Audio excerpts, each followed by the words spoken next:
50 meters beneath the suburbs of Tokyo, there is a structure most of the city's 37 million residents have never seen. A cathedral-sized chamber held up by 59 pillars, each weighing 500 tons, feeding into a 6.4-kilometer tunnel built to stop catastrophic flooding.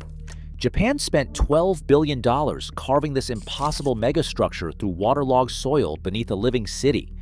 In 2019, Typhoon Hagibis would put every meter of it to the test.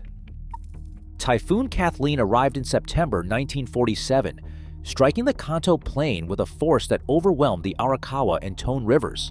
The deluge swept through the suburbs, leaving more than 1,000 confirmed dead and hundreds still missing in its wake. Later studies estimate the toll at around 1,700 lives lost, a number that haunted the national memory. Streets vanished underwater, homes collapsed, and entire neighborhoods were erased. Archival photographs captured the aftermath, families wading through chest-high floods, bridges twisted by the current, and the outlines of Tokyo's low-lying districts nearly unrecognizable. This devastation was not a single, isolated event. Throughout the decades that followed, the region faced a succession of floods, each exposing the limits of surface dikes and levees. The cost in lives and livelihoods mounted, fueling public outrage and political resolve.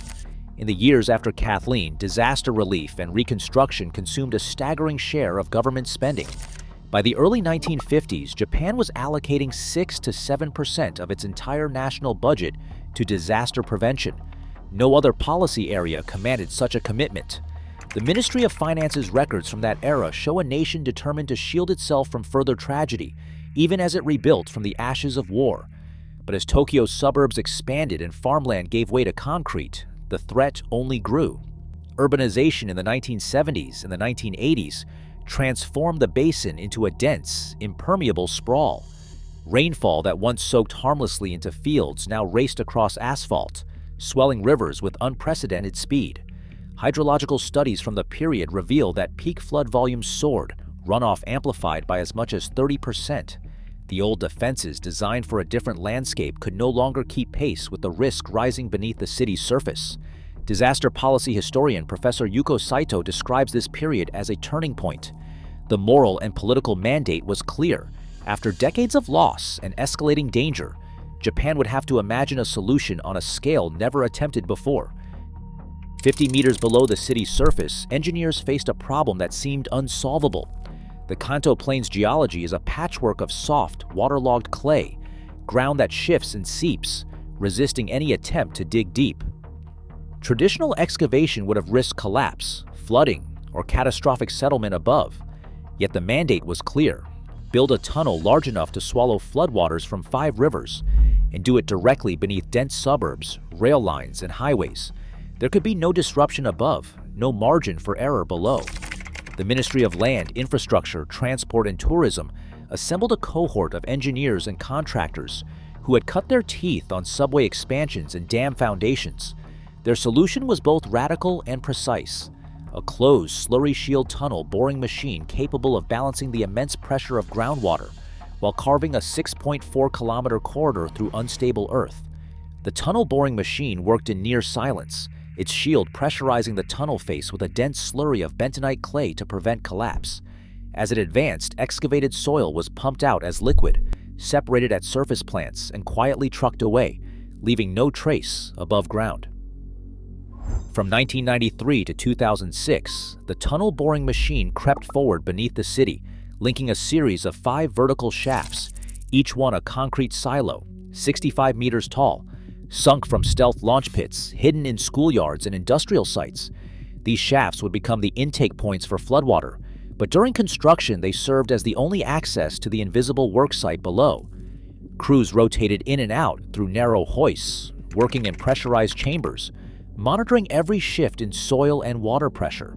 Every meter gained was a victory over ground that could liquefy or surge without warning.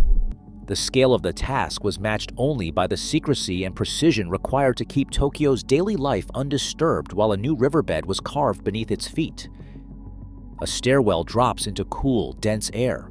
At the base, the chamber opens, 177 meters long, 78 meters wide, with a ceiling 25 meters above. The weight of 65 meters of earth presses down, but inside the space feels almost sacred. The tour guide stands small among 59 pillars, each nearly 500 tons, arranged with mathematical precision. These pillars hold the roof and anchor the chamber, countering the force of floodwaters rising from below.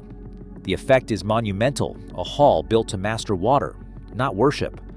Walls curve away into shadow, marked by water stains and the faint grid of walkways. Overhead, beams are engineered to absorb the shock of earthquakes and sudden floods. The true scale reveals itself when a cluster of visitors gathers at the base of a single pillar, dwarfed by its mass. 5 vertical silos, each 65 meters deep and 32 meters across, pierce the ceiling at intervals. These shafts, sunk from the surface, draw in floodwater and provide the only access for workers. The guide, voice low, describes how every element was assembled underground with tolerances measured in millimeters. Each part serves both strength and control, built to withstand forces that arrive without warning. Here, beneath the city, engineering ambition becomes real, silent, hidden, and waiting for the next flood. Floodwater from the Kurumatsu, Nakasen, Motoarakawa, Kishi, and Ayase rivers enters the system through 5 colossal intake shafts. Each shaft plunges 65 meters below the surface, channeling surging river water down into the silent underworld. Gravity does the first part of the work, drawing torrents through a 6.4-kilometer tunnel that snakes beneath the Saitama suburbs. The tunnel itself is wide enough to swallow a subway train built to carry water at volumes that would overwhelm any surface channel. At the heart of the system lies the pressure-adjusting chamber, where water slows and spreads among 59 reinforced concrete pillars. Here, sensors track every shift in level and flow. The entire choreography is managed by the SCADA system, which stands for Supervisory Control and Data Acquisition, and it monitors conditions in real time and can trigger responses within seconds.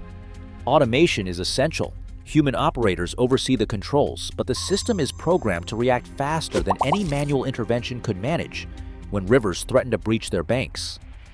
Once the chamber fills, 78 high-capacity pumps, each rated at 10 megawatts and adapted from jet turbine technology, roar to life. Together, they can discharge up to 200 cubic meters of water per second directly into the Edo River. This final step completes the journey. Floodwater, once a threat to millions, is redirected safely away from homes and businesses, all without a ripple on the city streets above.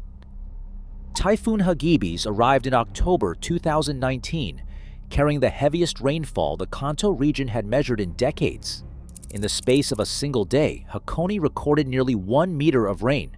Rivers across Saitama and northern Tokyo surged past their banks, threatening to repeat the devastation of past generations. But this time, the floodwater vanished, drawn down into the depths below the city.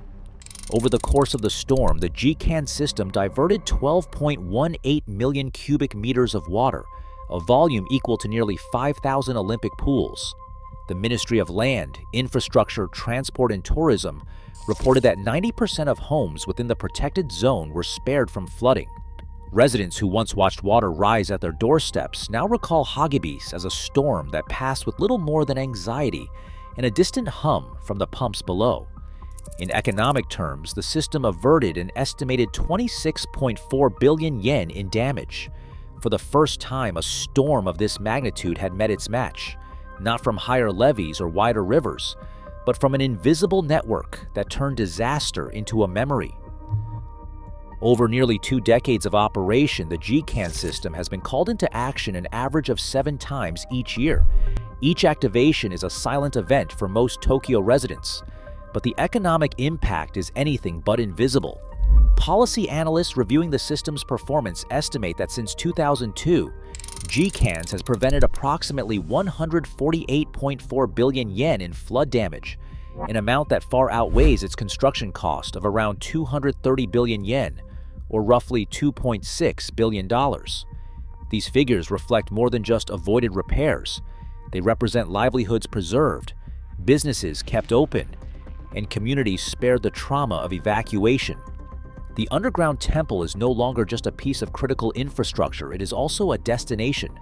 Guided tours, now offered for a modest 1,000 yen fee, draw visitors from across Japan and beyond, turning the flood control system into a point of civic pride and a modest source of revenue.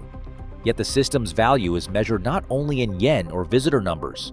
As climate models warn of stronger typhoons and heavier rainfall, the question of capacity returns. The Furukawa expansion, a 3.3-kilometer reservoir network, is now underway to bolster storage and keep pace with the accelerating risks of a warming world. The true cost of GCANs may never be fully captured on a balance sheet, but its necessity grows with each passing storm.